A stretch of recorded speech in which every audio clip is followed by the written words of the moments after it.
Hi guys, we're back with another session 19. Today we're going to discuss the new nurse. Do you know how to organize your day? There are many interesting topics that might be of help to the new nurse. The clinical setting step by step at dearnurses.net is packed with helpful information. In fact, chapter 16 is full of information on care planning and patient education. Also, we have assessment from head to toe, parts 1, 2, and 3 at dearnurses.com. Look at this poor nurse who's saying, I feel so confused about how to do an assessment. I ask for help and nobody cares. I feel really that is a shame that some nurses feel that way. Today we're going to try to make it easy on you on how to get organized. The nurse has a really very important role to play. She has to do assessment, intervention, documentation, and education.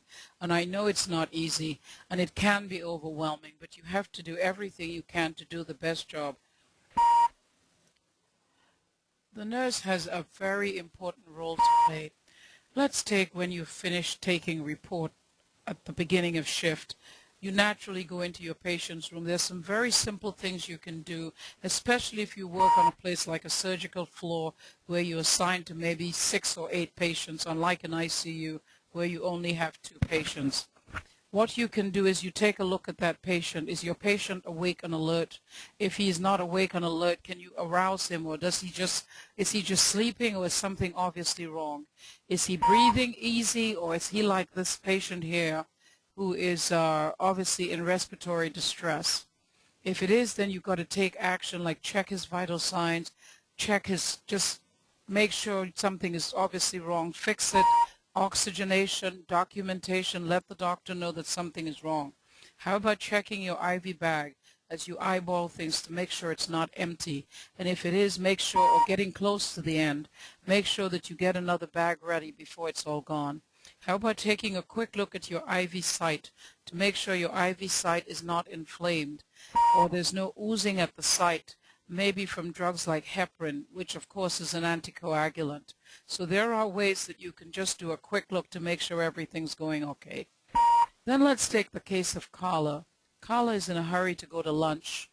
That's not a good thing. Carla is saying to her patient, this is the second time I've offered you your pills. I'll leave them at the bedside for you when you wake up. Well, this is not a very good idea. What did Carla do wrong? She never did an assessment. She never took the time to figure out if this patient was genuinely asleep or something was obviously wrong why he was not responding. Next, she leaves the pills at the bedside. Well, guess what? She comes back to find that the pills are missing. Surprise, surprise. What about if Carla had taken the trouble to do an assessment, and if that patient was not responding because something was obviously wrong, intervening, that would be the next step, to intervene.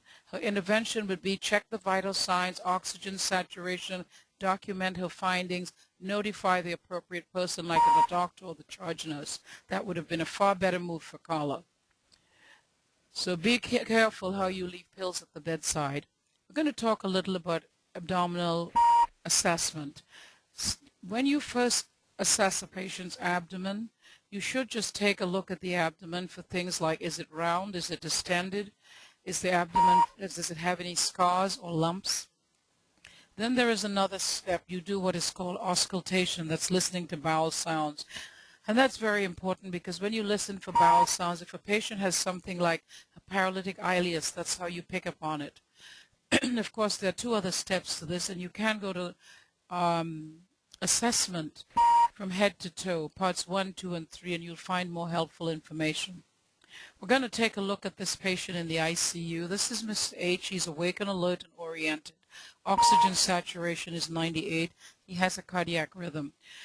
Be aware that even when a patient is in the ICU and seemingly stable, remember the reason he's in the ICU in the first place, because everything was not going very well. So even though he's stable, you must keep an eye out for what can go wrong, potentially. He is in a sinus rhythm, which means that he's in a normal rhythm. Just his breathing is a little, that's normal too, uneven. Did you get an EKG rhythm strip, put his name on it, and put it on the chart? Or if the technician does it, make sure it was done. Did you assess him? Did you make sure he was awake and alert, his lung sounds? Did you document your findings? Did you do the cardiac status, like checking his heart rate to see if it was regular, irregular, rapid? Did you check his vital signs? Does he have a fever? Is his blood pressure within normal limits? If not, what is the reason? Is he on medication for his blood pressure or something else is wrong? Look at his skin condition. Is his skin warm? Is it dry? Is it cold? Is it clammy? Respirations, are they rapid? Are they regular? Oxygenation, is his oxygen saturation within normal limits? Bear in mind there are patients whose oxygen saturations are slightly lower than normal, people like COPDers, but they have learned to compensate.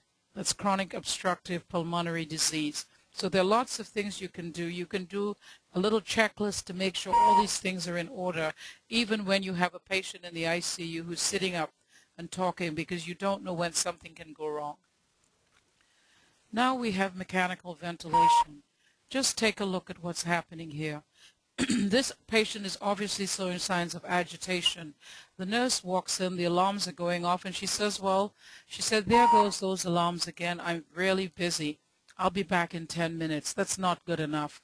That is not acceptable. There are many reasons why the ventilator alarms can be going off. First of all, this patient is very agitated, and just take a look at where his hand is. He can extubate himself, and that's going to leave you with a legacy of problems when he has trouble breathing. Now take a look at his ET tubing, the tubing that leads to the ventilator. It's full of secretions, which means this patient needs to be suctioned. He's not getting enough oxygen, probably why he's so agitated. Then there are other things you can do. Take a look at your tubing. Is there water in the tubing? And how about the tubing being disconnected from the ventilator when that patient is not even getting any oxygen? So what you do is something called troubleshooting. You do not just walk away and saying you'll be back. But by the time you get back, you may have an unresponsive patient.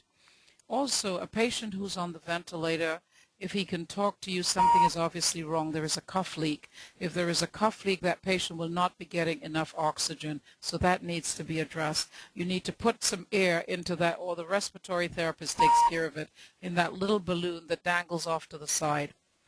So we're going to talk about care planning and patient education for nurses. And if you take the time to go to dearnurses.net, Chapter 16 is full of helpful information on that topic. You also can find it in dearnurses.com. So have a great week and stay posted for more clinical issues.